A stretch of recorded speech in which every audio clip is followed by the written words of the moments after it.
back to our channel. I'm Bree. And I'm Evan. And this is Reality Check TV. Of course. Here's where we discuss some of our favorite reality shows to watch together as a couple. So if you love reality TV like we do, make sure to subscribe to our channel first and hit that notification bell so you can get notified anytime we post a new review. What's going on, beautiful people? Welcome back. We are glad that you guys decided to come back and visit us and talk to us so we can have a family meeting like we do on a weekly basis. That's what I wanted to say. I hope you guys are having a great week so far. Happy Wednesday. Probably by the time you get this, it might be Thursday. I don't know, but we'll see. But I hope you guys are getting prepared for the holidays, because I know it can be a headache. I know the struggle, because we're in the middle of the struggle. But we are here to do what we love to do, and that's just talk shit about what we see on TV. Anything for the people? It's that Christmas grind. Y'all put on y'all helmets. Y'all get ready to fight them old ladies in the aisles at the store for these gifts. I hope y'all ready.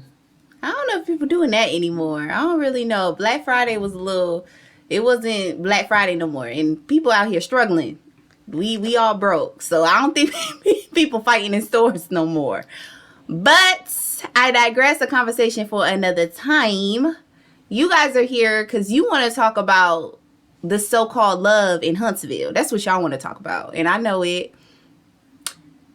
And I got a few things to get off of my chest as well. And I'm pretty sure Evan has his comments. So let's get into it. We have Stormy and Courtney with Marceau and Tisha.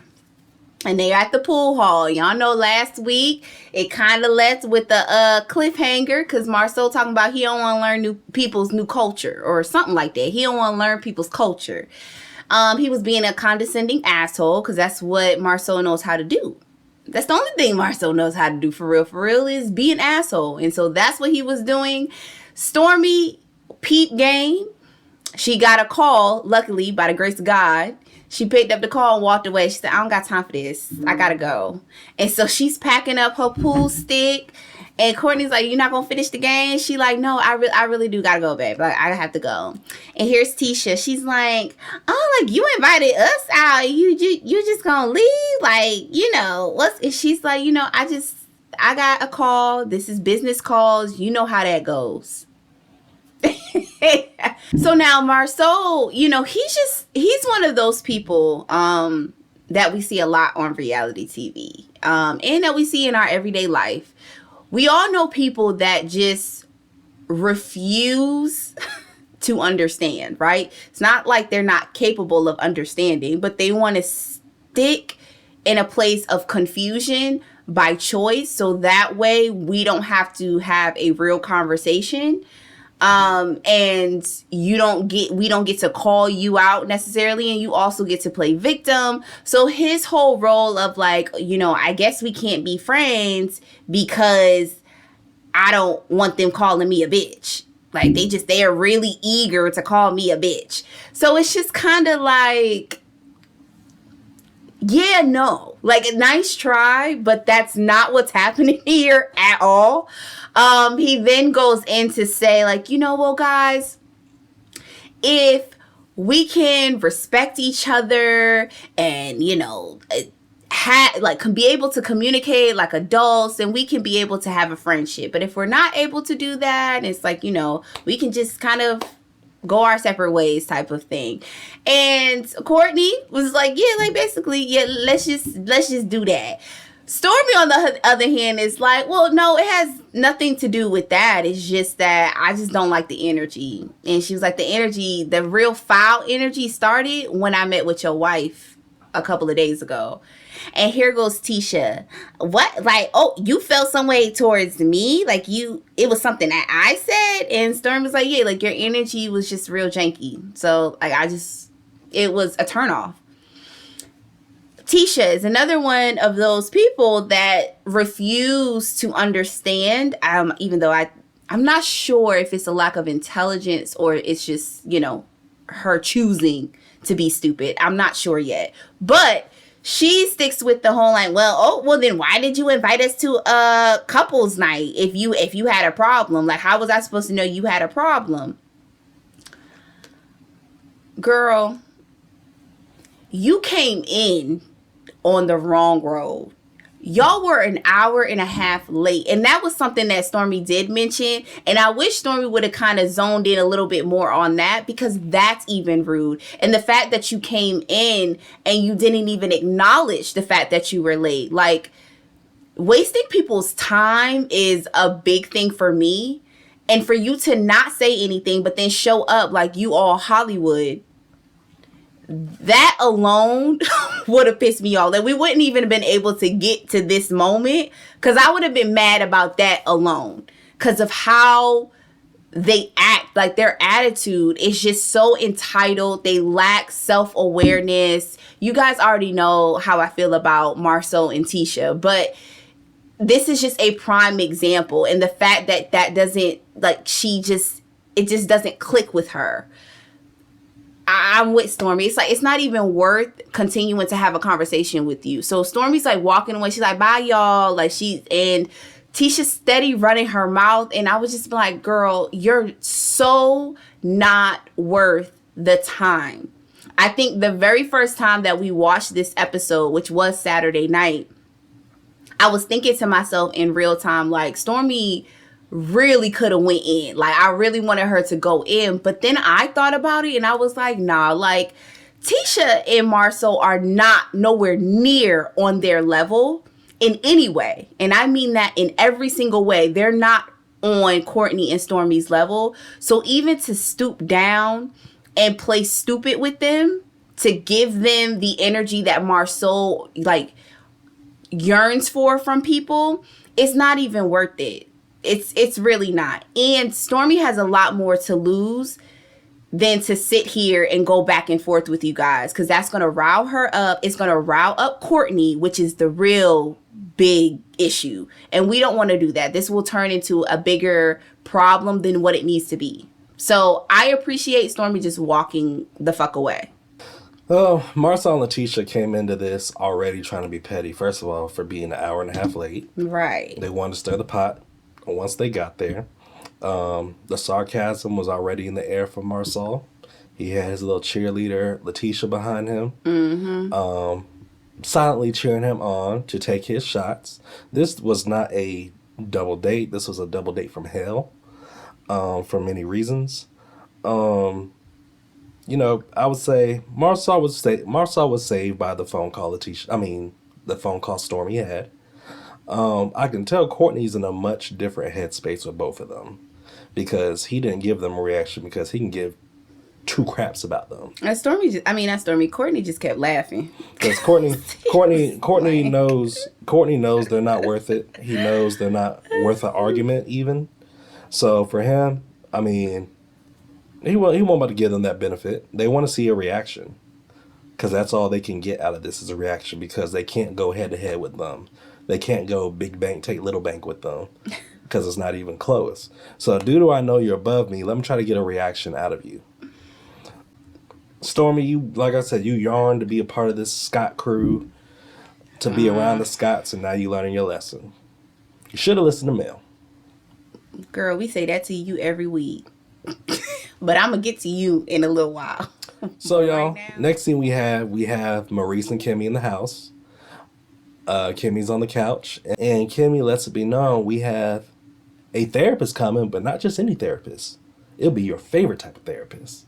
We have a sex therapist coming to help us out. And, y'all, I saw the joy in Maurice's face. Kimmy's explaining about, what she's trying to get out of it, what she hopes to accomplish out of it. And, Maurice already has his line ready of, Kimmy, pretty much he wants Kimmy to be reassured that, Kimmy, this is not a body issue. It's all in your head. It's in your head, Kimmy. And that's what Maurice wants to get out of this therapist. He wants this therapist to reassure what he's saying is correct about a woman who went through cancer. Okay, so therapist comes in, separates them, have one-on-ones with them, talks about their goals, where they're trying to go, what they're trying to accomplish, trying to figure out a plan for them. This scene at all, to be honest with you, it was so. This scene just makes Kimmy look dumber and dumber to me. Because literally, as a woman and what your body's going through, why sex is impacted for you. And I feel like you did this to try to reassure your asshole husband that you're trying to get you're trying to make sure that his wants and needs are being met via sex by saying, well, let me get a therapist here to help us out, blah, blah, blah. And possibly try to get the therapist to see where Kimmy's coming from. But to be honest with y'all, I really felt this was dumb. At the end of the day, this is not rocket science. Your wife went through cancer. Her body's still trying to come back to strength. She's not going to have the same urges as somebody without cancer. And just because you're selfish enough not to understand that and feel that your needs still need to be met when somebody just dealt with something that they could have passed away from, this is dumb.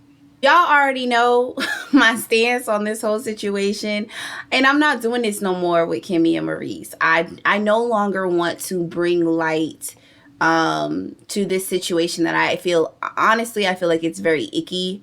I feel like it is crazy that we are having this type of conversation on national television with two people that are extremely grown, one in which was married before.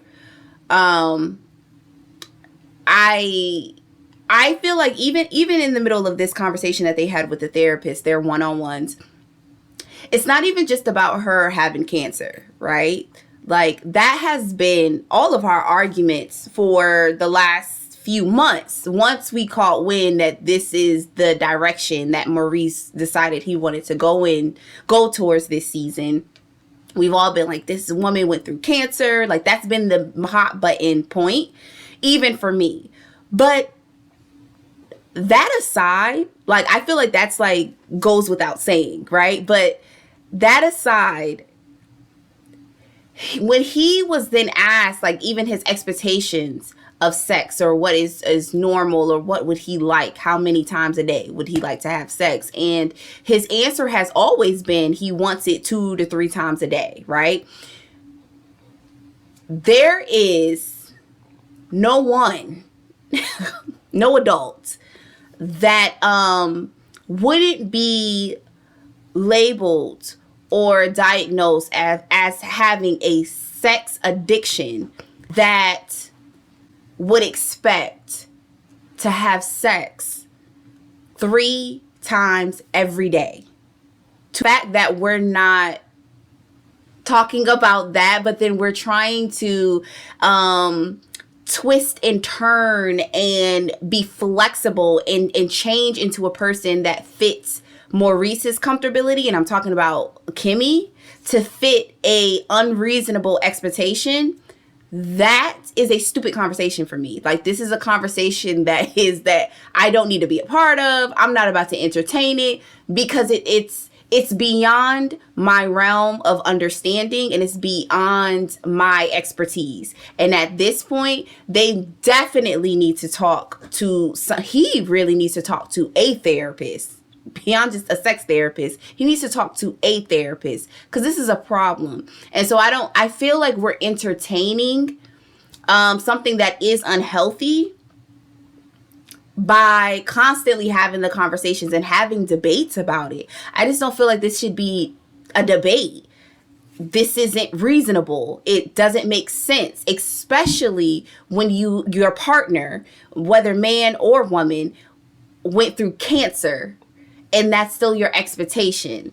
So I can't anymore. I tell y'all all the time, every time I see Kimmy, I just get more and more disappointed because I really put her on a different level than most of the people on this show. And I'm talking about when it comes to her intelligence and her integrity.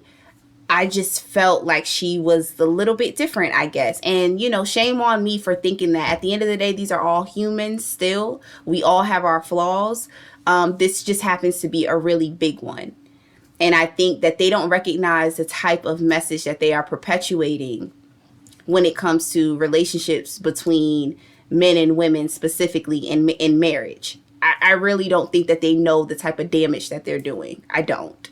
What I will say about this scene that is going to come up later, it's very relevant, is that the therapist gave them this exercise to do to build, not only to build their intimacy, but then to also build their communication. So she had Kimmy straddle Maurice, and that is a way to, I guess, build your intimacy while also working on your communication. So instead of having hard conversations far apart, you have to be touching and being closer. And then that will naturally change the energy and the tone in which you're having these conversations. And I know this because I've experienced it. I've heard this before. And when I say experience it, I'm talking about I've just heard this come from another therapist about better ways to communicate with your partner, and this being one of them. Like, I've received advice as far as like having conversations with your partner and you holding hands. Like, that will just naturally make you kind of change the way you communicate to your partner. It makes it a little bit more easy to have harder conversations when you guys are touching, making eye contact. Sometimes I've also seen exercises where you talk back to back, because sometimes you're afraid to tell your truth when you're face to face with your partner. And so instead, having, taking away that that level of pressure, so you can just stand back to back, so you're still touching, but you're freely speaking. There's so many different exercises. So I did think that the therapist that they were talking to was legit, and I feel like it was great advice. It's unfortunate that she was talking to Maurice, because Maurice is still going to do what Maurice does. And this is relevant because it comes up later in this episode, which was after this session. So the Fletchers invite everybody to this new restaurant opening. It has like a Western theme. So basically, they conned everybody to get there, right? Because we have the Scotts. They walk in. Stormy and Courtney was already sitting at the table, right? I feel like they probably could have been the first couple there. Then it was Maurice and Kimmy. And then we got Dumb and Dumber. They walk in, and Tisha tries to hug Stormy. And Stormy first is like, she just like laughing, looking straight like, like, girl, if this ain't fake, like, why are you trying to hug me as if we did not just get into it low key at the pool hall the other day? Like, this is the energy that I'm talking about. Like, what is happening? But she go on about her merry way, just coming giggling. Tisha get on my nerves. That's all she do. And then we have Mel. Mel walks in. Right after Mel is Martell Hope. Mel's looking like, what the hell? Like, here we go again, right? I had no idea he was going to be here today, but if I have to show up for the Fletchers, I'm interested to see what they got to talk about. AKA, I didn't know his ass was going to be here, but I have to show up for filming. Like, that's what it was. So then Nell gives everybody their cowboy hats, and she's like, I brought you guys all here today because we are all going to Houston.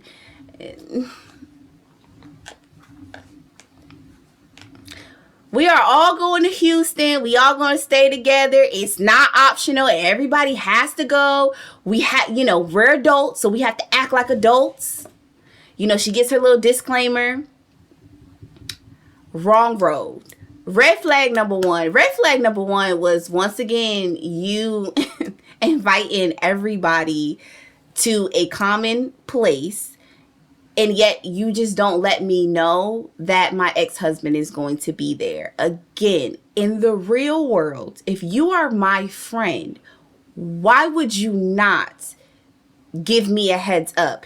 My thing is even with Martell, even giving him a heads up, right? Like, not saying he deserves one in any respect, but that's what you would just naturally do with a friend if you're a good friend. Be like, hey, just like, I'm having this little get together on Saturday. I would love for you to come. Just a heads up, Martella is gonna be there. Or just a heads up, Mel's gonna be there. Just let you know, I'm getting everybody together. It's really quick, really fast. That's all you need to do to just give someone a warning. She's gonna show up because this is filming. So that can't be like an excuse of saying why you're not saying anything. My second issue with this, now, I'm growing to like you and I'm growing to like Chris. I definitely feel like you guys belong on the show. Absolutely. I no longer debate that. And I've been feeling that way since we got the scenes with your family. However, this is the type of behavior that pissed me off in the first place with you. Please stop it with this whole both sides, everybody's in the wrong, we can all be adults bullshit. Let's not do that. Let's not do that. It's not equal. I don't need to have like general speeches about how we just all need to get along and how we're all adults and we can do A, B, and C. I don't need you to do that. At this point in this situation, y'all really need to start calling out those people, having those individual speeches tailored to those people. My third issue. We all know on these reality shows, everybody, all of the cast and crew got to go on a trip for some reason. But my biggest issue is, we can go on the trip. Why are we all staying in one house together? That part makes no sense to me. Like, 0 sense. It's all well and good if you doing it over there on Bad Girls Club. Or if you was doing it over there on Jersey Shore. Or I don't even know. Shows that are built where young people are living in a house together. That makes sense. That's not this type of show. At all. All of the shows where there is an ensemble cast of full-grown adults with families that's over the age of 35, there's no reason why we need to go on vacation together and we're all staying in the same house. All of the trips that they've went on in the past, with the exception of Vegas, they used to stay in like separate houses. Like, I just don't understand why this has to be a thing. Actually, I take that back. Even when they went to the mountains, to Gatlinburg, they all stayed in a house together. Like, I don't understand why y'all gotta do that. Like, we can just get hotel rooms. Like, we can just get like little condos and we can all like be in the same proximity of each other. Why do we have to all stay in the same house? Especially when there's an ex-wife and ex-husband dynamic going on. Like, I just feel like y'all are taking it or making a joke out of it, and I don't like it. Like, it's not realistic, and it's aggravating. But yeah, at the restaurant, I'm pretty sure some people in their surprise hearing about this trip, because as y'all know, they're forced to do this. It is part of their contract if they want to get paid, of going on this trip together, making it seem like this big old happy, honest group all together when we all know that's not true. What sucks is you're facing two of the people who are divorced. One of them is constantly harassing and stalking the other one. You are forcing her to be in the same house with this individual. You had two couples that got into it recently playing pool. This is going to be a disaster. I already know it's going to be a disaster. Stormy's just letting them know, or letting Kimmy know about what happened at the pool hall, what happened when just Tisha and Stormy met up, and how they were talking about the website, and how she didn't like Tisha's response. Like, she kind of just brushed it off and also didn't take accountability for what happened and just kind of refused to apologize and didn't really see the part that she played in that whole website debacle. And it kind of left a bad taste in Stormy's mouth. And y'all know this. And it's aggravating because, again, Kimmy's sitting there still looking confused. Like, she don't really understand how her sister-in-law and her brother-in-law are an issue. Well, I know Kimmy knows. We all know that Kimmy was filled in by Letitia before this conversation and was given one side of the story. I get that. But even in Kimmy's confessional, she says, and I quote, she says, Marcel is a gaslighter. He's condescending and he can be a complete asshole. But Stormy is all of those things too, or she can be all of those things too. And so I just find it funny that, you know, she can basically dish it, but she can't take it. This is my thing. That is, once again, you're proving a bigger point, right? We can say that about Stormy. Girl, I'll even give it to you, right? I'll even give that to you. Let's say Stormy is all of those things. When dealing with human beings, so you think it is a good idea to mix two people that you feel like are the same and have the same toxic traits? That doesn't make sense. On top of that, why are you only shifting accountability to one person, meaning Stormy? Ask the fact that Stormy's behavior when it comes to Marcel is always in response to. And you know, Kimmy knows that. She I don't feel why she had to, after her, I don't know, telling her truths about Marcel, I don't know why she had to take it to Stormy. I didn't feel it linked. Right. Because we all know damn well, for her to say that, she should know. Like, if you're saying this about Marcel and you believe that, right, you should know he shot first at Stormy. Right. And Stormy reacted. Right. Because he shoots first at everybody. So there was no need to bring Stormy in this and say, well, you do. No, stay on Marcel. Right. But see, that's that Scott shit right there. Right. Right. And 100%. Like, it was just like, so Kimmy, what can we label you in this moment? What can we label you? Because we can say you're passive aggressive and condescending as well. And because I hold you to a higher standard because you have been the one that has shown consistently up until this point, up until this season, just your you constantly turning a blind eye to the Scott's behavior. That's the problem. So to be quite honest, if we hold you to a different standard because you know better, right? We don't put that on freaking Tisha, but you know better. So you know how, like you just said, you know how Marcel is, and you know how he pokes the bear. Because one thing I will say about Stormy in a positive light, and again, I'm going to get to her, but in a positive light, she doesn't poke the bear, though. I haven't seen that yet. Like, she's not the person that comes in already on the wrong road, starting with somebody that she don't even know like that, and like making condescending comments or anything like that just out of nowhere. I haven't seen that from Stormy yet. Like, I can't speak to that. No. Stormy seems to been, ever since being there, she seems to kind of be more reactive. Right. Meaning like you kind of got to poke at her a little bit first to kind of feel like you're throwing shade. Because I remember her saying like there's two sides of Stormy. There's either that, oh, that's what's up.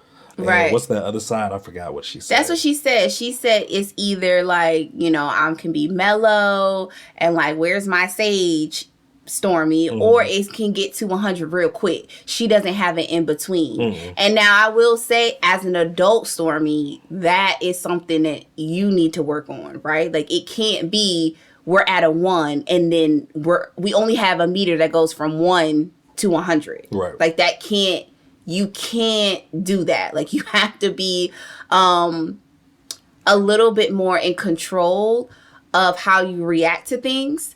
And granted, we all can say that is something that all of us can work on in different ways. But that's not a good look. And then at the same time, Stormy, I'm going to always go back to you and Mel. Because being condescending and passive aggressive for no reason, that is what you do. That is how you acted and how you existed in the demise of you and Mel's relationship. But I also understand that all came from the fact that you wanted so bad to not only be on the show, but then to be in good graces with what I feel like, which you thought was the majority of the cast, and that's with the Scotts. But little do you know, but now you are aware that that's not the side you want to ride with. And now look at you. It's kind of like, ugh. There you go in your face. You know? It's kind of unfortunate. Like, I don't know what to say, girl. I don't know what to say. But I am rooting for you in this situation because the Scotts must be stopped. They got to. Lastly, with their conversation between Stormy and Kimmy did suggest that while they're on the trip that she might want to make an oasis in her room so that when there are heightened moments that she's able to kind of get away and go into like a peaceful area that she's created for herself. And Stormy did like that advice, and so they ended their conversation on a bit of a high note. And they have an understanding, like, Stormy's not interested in having further conversations or trying to fix whatever's going on between her and Tisha and Marsau and Courtney. Like, she's not interested. And respect. Next. Meanwhile, Tisha's over there, like I said, talking to Nell. Nell mentioned to her that Stormy did tell her about something was going on with the website.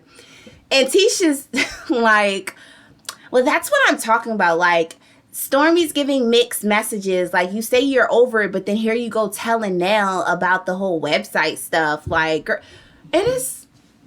I mean, how's she gonna be over? Like, remembering her reaction from when they were at that construction site, and Letitia tried to say something along the lines of, Stormy was saying something that makes us look bad, or something like that. And Letitia's like, I don't look bad. We still made sales. You know. How is Stormy supposed to be over something when you're not owning up to something? Mm-hmm. That doesn't make sense. Mm-hmm. Mm-hmm. And on top of that, I told her because I want to. What you mean? It happened to me. That was my experience. Mm-hmm. You can be mad all you want, but I can tell whoever I want because it's me. This isn't gossip. I'm not talking about somebody else's experience. I'm talking about mine with you. So I can tell whoever the hell I want. So get off of it, Tisha. And both, like, Tisha and Marsau and their confessionals was blowing me, trying to make it seem so bad. Like we're so above this. Like, you know, they don't talk anyway. Like, they're just like a non-factor type. That was the attitude and the air that they had about themselves. And it was just like, who are these people? Well, y'all are definitely not above that lawsuit. Try to be above that. So while the women are talking, the guys are actually at a little booth talking themselves, eating. And Chris makes a little joke at Martell that Martell did not find so funny. In which Chris said, well, shoot, wife, I mean, how you feel about her not, y'all don't even share the same last name anymore. And, some of the guys start laughing. And, Martell in response, he's pretty much trying to say that shit wasn't funny, that shit's stupid. Y'all know how Martell does. He's gonna descend everything. But, furthermore, so let's take it to Houston, where the Fletchers were the first to make it to the house, in which they want to be first because they want to make sure they got the main bedroom, like anybody else with the biggest room. After them, follow Mel, in which when Mel got there, she wanted to make it very clear and to the point of she does not want to be forced to interact with Martell or have any of these usual bullshit conversations about Martell or people trying to force them to interact or either team up in any activities. You forgot because that was triggered because as soon as she got into the kitchen, Chris, I think she asked both of them. Mel asked both of them. She was like, so like, where's my room at? I hope it's on the other end of the house or whatever. Like, something like that. And then Chris makes a comment. He was like, oh no, like I got you with my brother. Like, and she said, with who? And he's like, y'all gonna be trying to make a joke. And so Mel's like, no, you know what? That's what I'm talking about. Let's get this squared away right now. Right. Let's set some boundaries off rip. This weekend, can we just please keep me far away from him? Keep him away from me.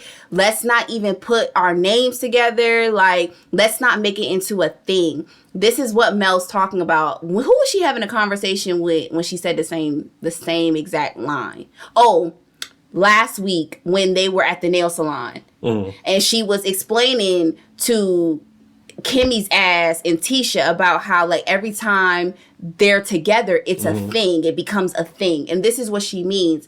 Like, y'all constantly making jokes. It is like, it's so aggravating because what you're doing is also minimalizing the severity of the issue. Like, in real time, y'all, I don't know if it was like right before or like while they're gonna be in Texas. Like, this man is doing like revenge porn on this girl, like threatening her with revenge porn. Like, that's not a joke. Like, I don't understand that part. Like, that's your friend. You want to continue to have a relationship with him, then cool. But, oh, excuse me. But Chris, like, you constantly making light of it and like making little sly jokes. And I know it's not any malice towards Mel, but it's not funny.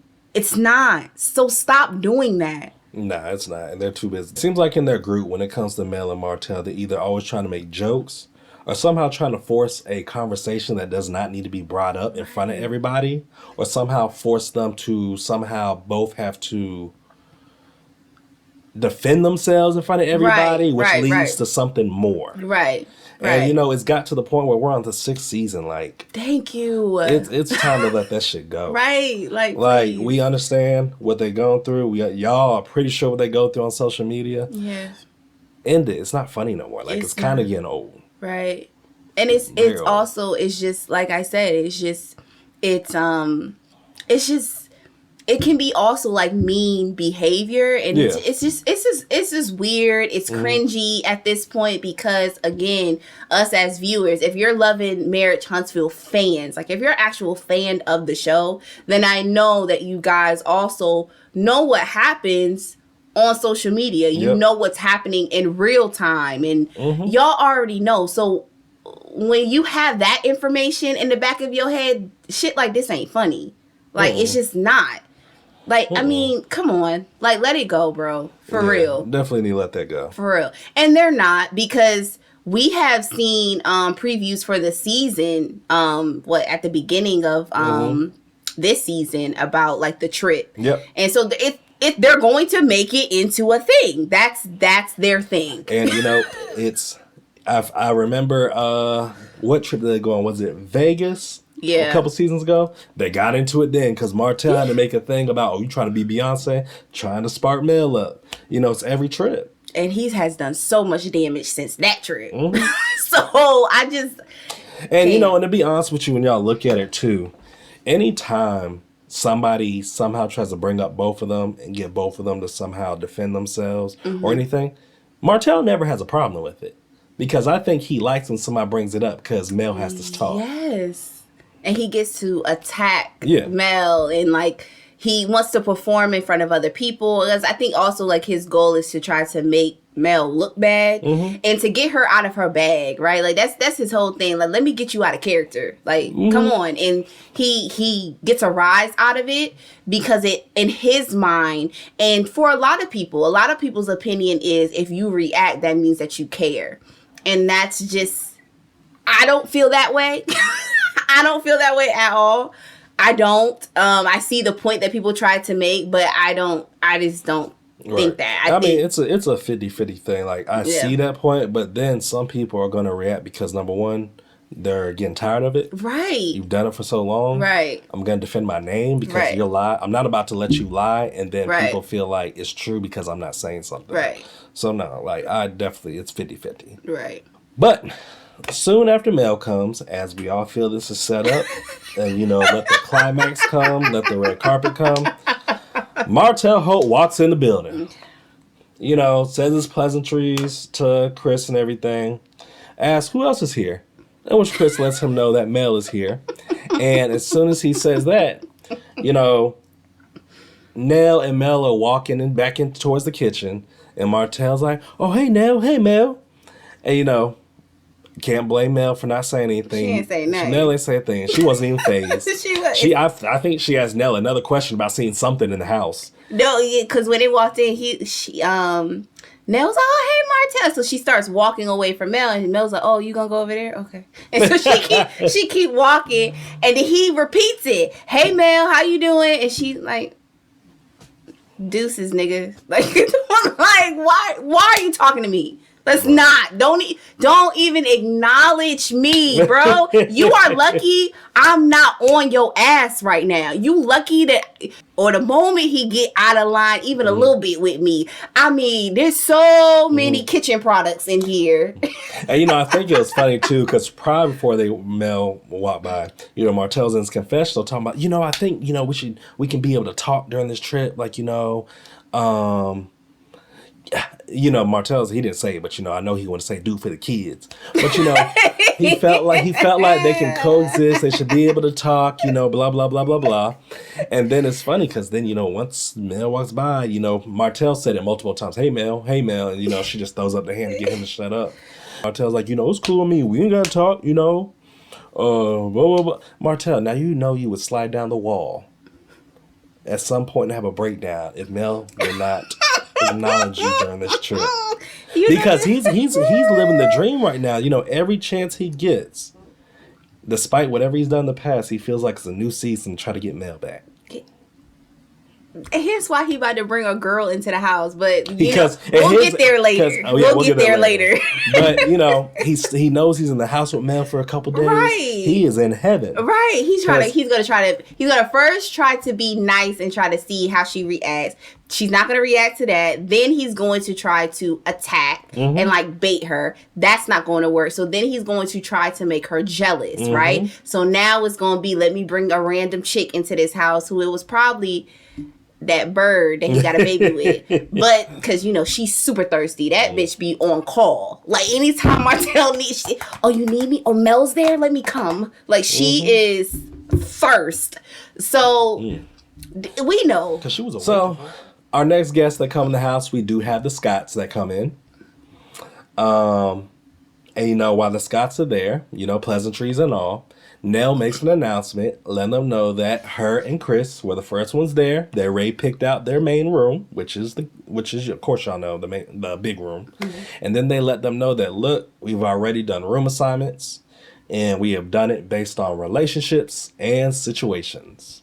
In which Letitia over there looking slow as hell, not understanding what that means, because she knows they're involved. She knows there's a reason why there's a situation and relationships. They're in both categories, relationship and situations. And moving on from there. Did you peek how when they was doing the tour for the rooms, like everybody was going to their rooms? Because some of the rooms apparently have Jack and Jill bathrooms. Y'all know when there's a bathroom in the middle of two rooms, and they got to share. Now, I will say this. I don't care how nice the house is. Now, everybody's too grown for that. I ain't sharing no bathroom with somebody else's husband. Honestly, would you want that? No. And he ain't sharing no bathroom with somebody else's wife. That's not happening. Like, I don't care if we family or not. That's not happening. I don't care. Bathrooms are two-person. Right, absolutely not. But I peeped how did you see how Tisha was like looking at the room and said, oh, like, we can't do this. And I'm like, bitch, don't y'all live in an apartment? Don't y'all live in a shack? Like, why would she I don't talk, I swear I am not classless in that way. But I do not go make fun of people's houses and like where they. It's only when you're acting like an asshole, like when you're acting like you're all big and mighty, and you look down on someone or something else. Then that's when I gotta bring you back down to reality, girl. Don't you live in an apartment? Why are you turning your nose up like this ain't the same size as your bedroom? Right? Because remember they came out that car talking about where's our chauffeur? Like, who are y'all? You mean you're a lawyer for that lawsuit, right? So, following that, we have Kimmy and Maurice in the room, in which Kimmy shares her displeasures about over the summer with Maurice and his dumbass interview with Carlos King, which went pretty viral. I'm pretty sure y'all seen it everywhere. World Star, Twitter, Facebook, news, everything. But pretty much, Maurice was sounding like an asshole on this interview, pretty much. With Carlos. And I'm going to tell y'all, this funny thing is this. I saw it on World Star. Because the title has something to do with, it described crazy man having an interview about, Oh, you know how World Star has these they have these titles. Well, baby, I think you're the only one that's sticking on World Star. I do. But it had this title about crazy man has interview, upset because wife with cancer won't have sex. Like, literally, it was like that title. And the thing is this, like, I didn't know who they're talking about. And when I went and actually clicked on it, and it showed Maurice, I was like, you made it big time. You made it to World Star with your dumb shit. You made it to World Star because you are dumb. I think he said some line talking about pretty much, we're just different. I need it. It was like, some people want sex. I actually need sex. That was one of the many stupid things that he said. But it's so funny because I'm pretty sure like all of us that watched the show can probably remember where we were at or what we were doing when that came, like when that made news. Because it really was a viral moment. I'm with you. It made World Star. Right. I saw it on TikTok. It came up and it was a headline, something along those lines where it was kind of like, it was clear that whoever posted it isn't familiar with the show. And I don't think a lot of people are familiar with the show. Because that's why that title was the way it was. Right. And it was something like, man, gets online and talks about how it's a wife's duty to have sex. It was something that he said in the interview, but I remember that too. And I remember like instantly getting on YouTube and going to my page. Like, I'm subscribed to a whole bunch of other YouTubers that I love that does reviews, and Carlos, of course. It was all over YouTube. Because Maurice said something about, Carlos, just like you need drama, I need sex. He said something like that. But that was one dumbass interview. Oh my God. It sparked everything. Oh my God. So, Kimmy's letting Maurice know how his internet shenanigans, how that impacted her and her family. Mm-hmm. Because she got family members, especially her mom, asking questions, making her look dumb. Right. And the big thing she said is, you're not making me feel safe. Yeah, she said you... Despite he never does. Right. So that can't be the first time you felt that or said that. Right, big facts. But she says you it was disrespectful and you did not protect me. And I'm like, yeah, ain't this after y'all's therapy session? But that's not in the Scott's blood to protect and let the woman feel safe. Because then he with his stupid face on, he's like looking like, I didn't realize that it would have this effect or this impact. You are a grown ass at your big age. At your big age, and your ass has been married before. Mm-hmm. No excuse. Talking about, because when she made the comment about her mom having to answer questions from her mom, and him saying that he didn't realize that the impact that it would have, why would you not? So you don't think when her family sees an interview like that, if you talking about their loved one in that light, you don't think they were going to say something or have a feeling? Or anything that he does, whether on the show or off. Why? I wonder how he treats Kim. Did he treat his first wife like that? I forgot her name. One day... I always wonder, did she go through the same shit with Maurice? One day we will, of course, I will believe so, absolutely. But she, and I don't know if it was ever... confirmed, but I believe she cheated on him. I believe that's what happened, and that's what caused their divorce apparently. But I definitely feel like there was a lead up. I think Maurice is the same person that he's always been. Probably way worse when he was a little bit younger. Probably way worse. But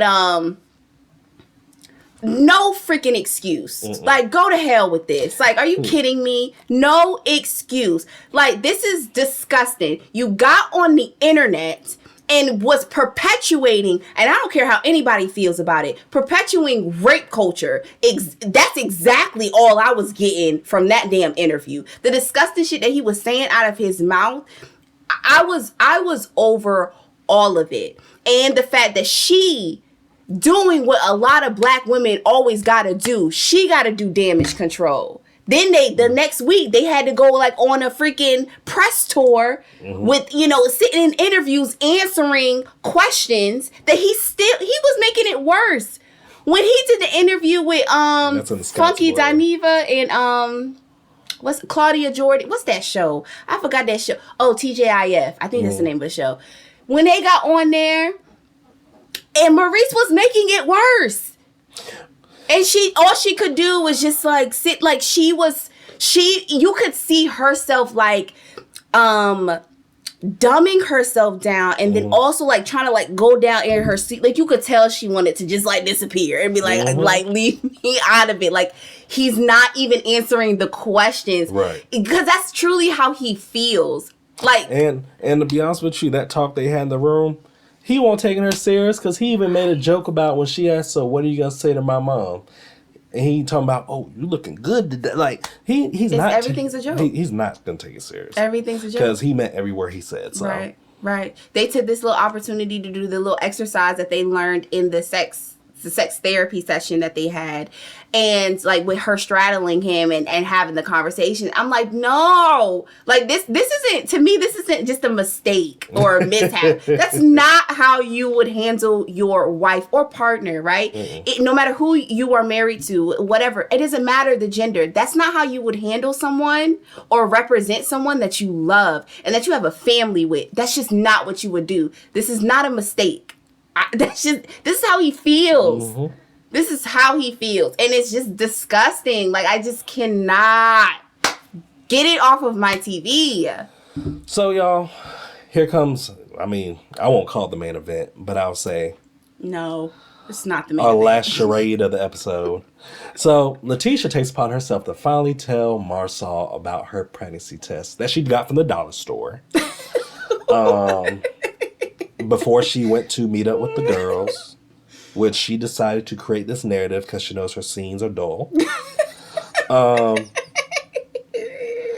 She decides to let him know that, I took a pregnancy test and it was negative because, I've been feeling sick, the past couple days. And last time I felt sick, I was actually pregnant. You're supposed to laugh when you say it, because that's all Letitia do. Yeah. She won't laugh when Marsau started. She won't laugh when he got in Scott mode. So Marsau was taken back. So while Letitia is laughing about the news that she's giving Marsau's not laughing. It's actually not funny to him. Marsau's main concern is, if you are pregnant, we need to do a blood test because I had a vasectomy. In which Letitia's then trying to let him know, well, I know plenty of people and heard stories of people getting pregnant and the husbands had a vasectomy. Vasectomy. Marsau's still not laughing, despite Letitia's giggle. And after he says, well, if that's the case, we would do a blood test. And Letitia said, if you do a blood test, I'm leaving. And Marsau's like, how you gonna leave me if I left you already? I swear, that was the funniest scene they have ever had. She said, I'm leaving. He said, how you gonna leave me? I left you already. And she's like, I'm gonna beat you to it. How you gonna beat him to it? He left you already.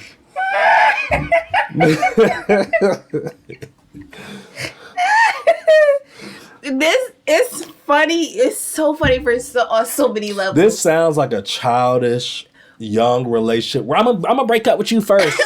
Not just that, but also I really, in my heart, y'all, I believe that Tisha made up this moment, right? Of course. The whole blood test, or not blood test, the whole pregnancy test from Dollar General, right? Just to create a scene, right? And she didn't. Where she went wrong, she didn't let Marsau in onto her plan. So she was expecting to get a different reaction than what she got. I think his reaction was truly how he feels. Yeah, I think it was a truly, and then it went completely left. Then she thought it would go. And, after he said that, Letitia's like, I think we should stop talking about this because this is getting very disrespectful. And Marsau's like, you don't think it's disrespectful for you to take a pregnancy test? And I had a vasectomy? I don't know. They are funny. And you already know this conversation's not going anywhere because obviously in the previews, they talk about this at dinner. And, Marsau, little Marsau, Maurice got his hands on this information too. It's about to go south. But y'all, we are coming down on the home stretch. I think literally. I hope so. Either next episode. I don't think next episode's the last. I think the one after is the last. Really? I think so. I think they got a few more episodes left. I think so. But I honestly thought this episode was, pretty. I thought it was pretty funny, actually. I'm very curious to see how this trip goes. The previews look very interesting. Martell's obviously doing the most, bringing a woman in this house to try to make Mel jealous. Dude, that ship has passed, boy. That ship has passed. And he probably brought a bird in, to be honest with you. I see at the dinner table in the previews, Marcel brings up from everybody about this whole pregnancy test, blasey, Letitia. I mean, I hope you're laughing at the table too. But I'm ready for this episode. I think this is about to be funny. What about you? I'm not. I just want, can we just please get to the reunion? I'm so done with these people. I can't take it anymore. But the reunions seem to be worse than all the episodes combined because they all gang up. It is very much so. But I don't know, y'all. Listen, our next review for this week, y'all know we just started doing the whole weekly recap. Mm-hmm. Where we talk about shows that we watched throughout the week. I'm going to go into my spiel on my frustration with reality TV. Once again, y'all probably tired of hearing it, but ever since Sunday night, I have some stuff to get off my chest. And Love and Marriage Huntsville is one of the shows where I'm just like, y'all have to hurry up and make some changes and go back to reality. Go back to real TV and stop with the whole producing ourselves and people being allowed to get away with not showing what's really going on in their lives. Like, there needs to be some hard conversations because we can't do this another season. There really does need to be some extreme changes. So you and your fake ass all friend group trip, that's fake and phony. This isn't real life. This would not happen. All the other scenes that they've had where they're forcing Martell and Mel to be in spaces together that doesn't make sense just to get a scene. Stop it. Allowing Marceau and Tisha to get away with not having an actual storyline and showing what's really going on in their lives. That has to stop. I no longer want to talk to Maurice. Get him off my phone. I don't want to talk to him no more. I'm hanging up. I'm good. Yeah. There needs to be some changes. So I want this to be over so we can get on the other side. But y'all already know we got the episode coming back this Saturday. Y'all be sure to watch because we will watch as well. Mm-hmm. We may not watch Saturday, probably Sunday, because we have a little Christmas function. Oh, yes. Yes, we do. We have a Christmas party. We have a Christmas party. So we'll probably watch it Sunday. But y'all be sure to watch because we're going to watch and we're going to be here to review as always. But y'all let us know y'all thoughts and comments in the comment section. Mm-hmm. We will respond. But continue to like, subscribe, share our page. Do you have any parting words for our viewers? No. Love you guys. Well, I want y'all to be, I don't know if y'all drink eggnog. I don't do it no more. Mm-hmm. Y'all drink y'all eggnog, the cocoa, the everything. Everything. Stay warm. Get in the holiday spirit. I'm trying to get more in the holiday spirit. Yes. And I want y'all to be great. Bye.